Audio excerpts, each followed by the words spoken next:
নমস্কার বন্ধুরা, সবাই কেমন আছো? শুভ সকাল। আমার একটি নতুন ভিডিওতে তোমাদের স্বাগতম।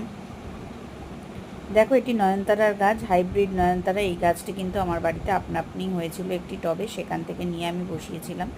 আমি এভাবে গাছটি পিঞ্চিং করে দেই। তোমরাও কিন্তু এর মুখে দেখো কুড়ি রয়েছে, কিন্তু তোমরা মায়া করলে চলবে না। এখান থেকে দুখানা পিঞ্চিং করে দিলাম, এখান থেকেই কিন্তু আবার নতুন দুটো করে শাখা বেরোবে। দেখো, এখান থেকে দেখো মুখটা এরকম নেবে, নিয়ে এই মাথাগুলো জাস্ট কেটে এভাবে ফেলে দেবে। গাছ যদি তোমরা ঝোপালো করতে চাও তবে এভাবেই পিঞ্চিং করে দেবে।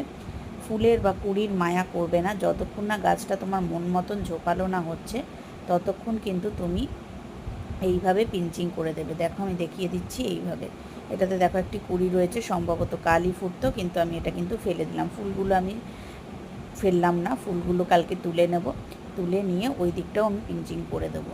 তো গাছটা এভাবে তোমরা ঝোপলা করতে পারবে, অনেক বেশি ঘনত্ব হয়ে যাবে, অনেক বেশি ঝোপলা হয়ে যাবে।